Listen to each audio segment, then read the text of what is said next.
आताच्या घडीची देशातील सगळ्यात मोठी घडामोड, महाराष्ट्राच्या राजकारणातील सगळ्यात मोठी बातमी थेट आपल्या चॅनलवरती मित्रांनो. रोहित पवार यांनी आज घेतली तब्बल 2 तास पत्रकार परिषद.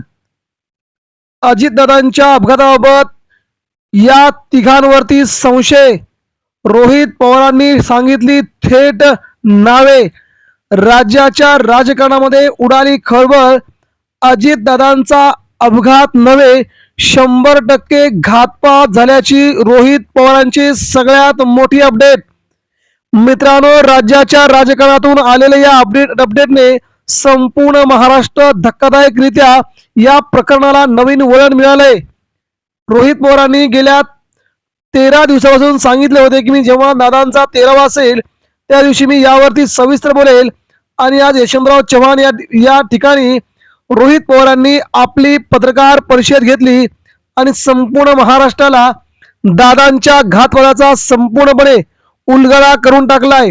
आणि यासह राज्याच्या राजकारणातून आलेली सगळ्यात मोठी घटना म्हणजे मित्रांनो, अजितदादांचा अपघात हा घातपात आहे हे पवारांनी थेट सांगितलंय. नेमकं काय घडलंय ते देखील आता आपण जाणून घेणार आहोत, तेव्हा व्हिडिओ शेवटपर्यंत बघा. आमदार रोहित पवार यांनी आज घेतलेली पत्रकार परिषद महाराष्ट्राला हादरवून टाकणारी आहे. पत्रकार परिषदेतले अनेक धक्कादायक खुलासे, विशेषतः शेवटच्या स्लाइडवरती प्लास्टिक बाटलीमधून पाणी पिणारे दादा काचेच्या बाटलीवर का आले, हा सगळ्यात मोठा धक्कादायक पुरावा रोहित पवारांनी थेट महाराष्ट्रासमोर मांडला. आणि महाराष्ट्रात देखील सगळ्यात मोठी खळबळ उडाली. हे सांगताना त्यांनी बाटलीमध्ये ज्या पद्धतीने सिरिंज घुसवली, ही कृती न बोलता ही महाराष्ट्रातल्या मनातल्या भावनांना वाट मोकळी करून देणारी होती, अशी महाराष्ट्रातील अजित पवारांच्या घातपाताविषयीचा हा सगळ्यात मोठा संशय रोहित पवारांनी थेट महाराष्ट्रासमोर मांडलाय. गेल्या 8 दिवसांपासून मी जे सांगतोय नेमकी तीच मागणी रोहित पवार यांनी केली. त्याबद्दल त्यांचा आभार. अशा प्रतिक्रिया आता सगळीकडून येऊ लागल्यात. खरोखरच हा तपास आंतरराष्ट्रीय तपास यंत्रणेकडूनच व्हायला हवा, ही रोहित पवारांची मागणी अगदी रास्त आहे, 100% आहे. कारण की आपण महाराष्ट्राचा सगळ्यात मोठा नेता गमावलाय. कुठल्याही व्यक्ती किंवा पक्ष याबद्दल आम्हाला कसलेही अंगुली निर्देश करायचे नाहीत.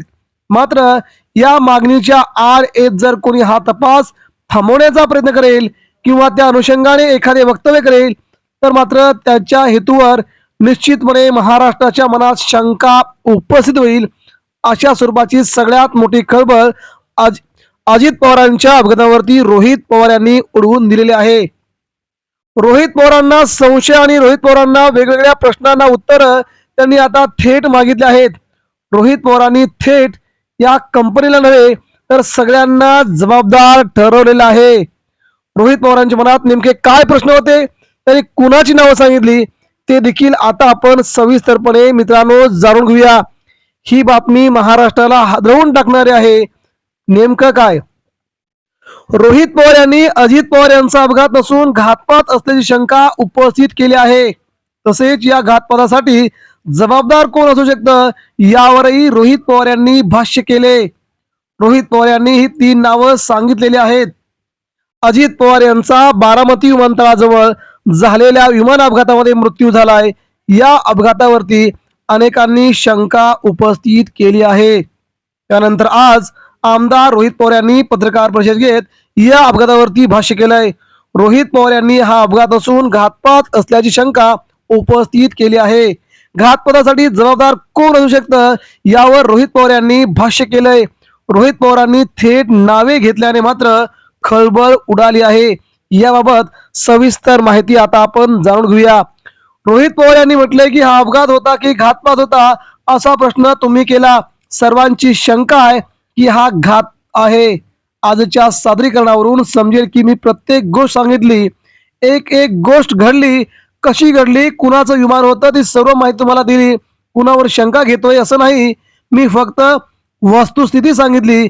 याबाबत व्हीएसआर विमान कंपनी, एरो कंपनी, कपूर नावाचा पायलट यावर आमची शंका आहे. या सर्व चर्चेत ॲरो नावाच्या कंपनीने VSRचं विमान हायर केलं होतं आणि सरकारी जी आरनुसार घेतलं होतं. पवार नावाचा माणूस ॲरोचा हँडलर आहे. त्याने व्हिजिबिलिटी क्लिअर असल्याचं म्हटलं आहे. ही कंपनी बऱ्याच राज्यात काम करत आहे. कंपनीचा राजकीय नेत्यांशी संबंध आहे. मग दादांना हा घातपात घडवण्यापाठीमागे कुणाचा हात असेल असं रोहित पवारांनी स्पष्ट अंगुली निर्देश केलेत. त्यामुळे या प्रकरणाने आता वेगळं वळण घेतलंय. अजितदादांचा हा अपघात नव्हे घातपात ही सगळ्यात मोठी अपडेट महाराष्ट्रासमोर आली. तर यावरती प्रतिक्रिया द्या.